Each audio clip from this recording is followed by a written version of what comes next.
Baghdad के सुनहरे दिनों में खलीफा हारून अल रशीद के शासनकाल में अली बिन बक्कर नामक एक महान और सज्जन युवक रहता था। वह यमन के शाही वंश का था, परिष्कृत, दयालु और सभी से प्यार करता था।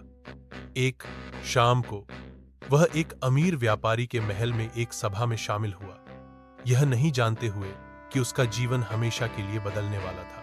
पहली नजर में प्यार उसी सभा में तेजस्वी शम्स अल नहर प्रकट हुई। दिन की धूप, एक दरबारी गायिका और बेजोड़ सुंदरता की महिला। वह खलीफा के दरबार की प्रिय भी थी, अछूत, सुरुचिपूर्ण और महल से बंधी हुई। जब अली ने उस पर नजर डाली तो उसका दिल आरटी कांप उठी। उसने एक बार उसकी ओर देखा और उनके बीच कुछ गुजरा।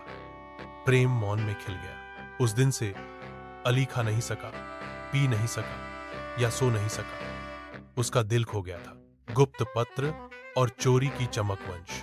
अली के एक दोस्त जिहाद नाम के एक चतुर बिचौलिए ने युवक के दुख को देखा। जब उसने कारण का पता लगाया तो उसने दोनों प्रेमियों के बीच गुप्त पत्र पहुंचाने के लिए अपनी सुरक्षा को जोखिम में डाला। उनमें ई अक्षर, अली और शम्स ने कविता, लालसा और आंसुओं में अपने दिल उड़ेल दिए। कई हफ्तों तक वे गुप्त रूप से मिले।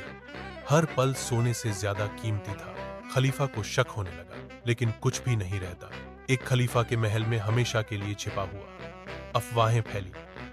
प्रेमियों को खोजे जाने का डर था, क्योंकि अगर खलीफा को उनके प्रेम प्रसंग के बारे में पता चल जाता तो अली का जीवन खतरे में पड़ जाता और शम्स अल नहर बदनाम हो जाती। शम्स ने लिखा, यदि मुझे महल में रहना पड़े तो मेरी आत्मा को तुम्हारे पास उड़ने दो, लेकिन अगर हम कभी पकड़े गए तो मुझसे वादा करो कि तुम भाग जाओगे। अली ने उत्तर दिया, मेरा जीवन तुम्हारा है और मेरा दिल अब मेरा नहीं रहा। मैं मरना पसंद करूंगा। हान तुम्हें खो देगा। बिछड़ना और निराशा। प्रेमी अंततः अलग हो गए। शम्स अल नहर को महल में और अधिक कसकर बंद कर दिया गया और अली बिन बक्कर को बगदाद से भागने के लिए मजबूर किया गया। उसका स्वास्थ्य बिगड़ गया। दिन ब दिन दुहक उसे खा गया। अपने कमरे में शम्स अल नहर भी दुहक से बीमार पड़ गई। उसने अब गाना या मुस्कुराना बंद कर दिया।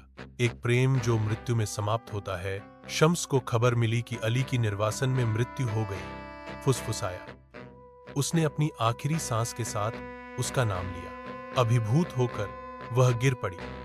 कुछ ही दिनों में वह भी चल बसी। उसका दिल उसके बिना जीवन सहन करने में असमर्थ था।